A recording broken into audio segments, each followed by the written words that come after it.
మిత్రులు ఏఎంసీ రైతులు పడుతున్నటువంటి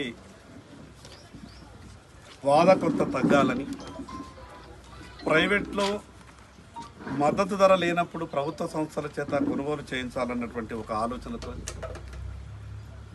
కేంద్ర ప్రభుత్వం రాష్ట్ర ప్రభుత్వం సంయుక్తంగా ఈరోజు ఈ కొనుగోలు కేంద్రాన్ని ప్రారంభించడం. ఇప్పటికే నాఫెడ్ ద్వారా 22,000 టన్నులు అంటే దాదాపు 2,20,000 క్వింటాలు ఈ జిల్లాకు సరిపడా కందుల్ని కొనుగోలు చేయాలని, దానికి నిధుల కొరత కూడా లేకుండా పూర్తిగా కేంద్ర ప్రభుత్వం ఇప్పటికే అలొకేషన్ ఇవ్వడం, రైతులు పండించినటువంటి పంటలకు అది నేషనల్ లెవెల్ ఇబ్బందులా, ఇంటర్నేషనల్ లెవెల్ ఇబ్బందులా, మార్కెట్లో మద్దతు ధర లేనప్పుడు ప్రభుత్వ సంస్థలన్నీ కూడా ముందుకు రావడం ఇది రైతులకు కొంత ఊరటనిచ్చేటటువంటి అంశం.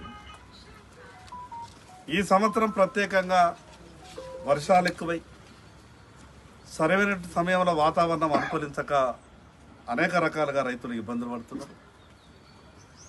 దీన్నంతా కూడా మనం అధిగమించాల్సిన అవసరం ఉంది. ఈ సందర్భంగా ఇక్కడ ఉన్నటువంటి వాళ్ళందరికీ నేను ఒక విజ్ఞప్తి చేస్తున్నాను. కేవలం రైతులకు కొనుగోలు కేంద్రాలు ప్రారంభిస్తే రైతుల పరిస్థితి, రైతుల జీవితాలు మారేటటువంటి పరిస్థితి లేదు. రైతులకు ఎప్పుడైతే ఈ ఫసల్ బీమా, పంటల బీమా అనే పథకాన్ని ఈ రాష్ట్రంలో అమలవుతుందో అప్పుడే రైతులకు కొంత ఊరట దొరికే అవకాశం ఉంది.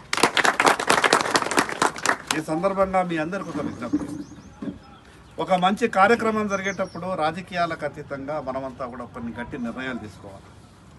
నేను వచ్చేటటువంటి శాసనసభ సమావేశాలు ఈ తెలంగాణ రాష్ట్ర రైతులందరి తరఫున రైతులకు పంటల బీమా తీసుకురావాలని నేను ప్రభుత్వానికి విజ్ఞప్తి చేయదలుచుకున్నా.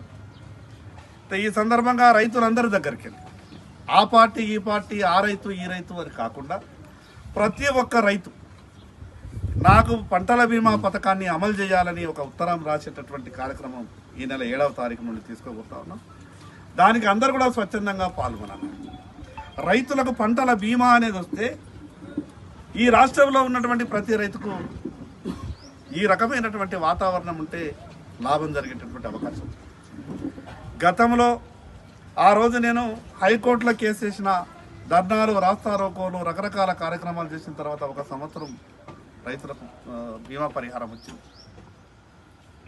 23-24 బడ్జెట్లో కూడా 3,000 కోట్ల రూపాయలు కేటాయించారు. ప్రభుత్వం కూడా సానుకూలంగానే ఉంది. ఇక తర్వాత ఏమైందో తెలియదు కానీ ₹1 కూడా బడ్జెట్లో కేటాయించినటువంటి రూపాయి ఇన్సూరెన్స్ పంటలకు పెట్టలేదు. నేను ఈసారి ఖచ్చితంగా పార్టీలకు అతీతంగా శాసనసభలో కూడా అందరినీ ఒప్పించేటటువంటి ప్రయత్నం చేస్తున్నా. రైతు జీవితంలో మార్పు రావాలా, రైతు కొంత ఆత్మస్థైర్యం కల్పించాలా, రైతుకు భరోసా ఇవ్వాలంటే కేవలం పంటల బీమా ఒకటి మాత్రమే ఈరోజు ఉన్నటువంటి ప్రత్యామ్నాయ మార్గం.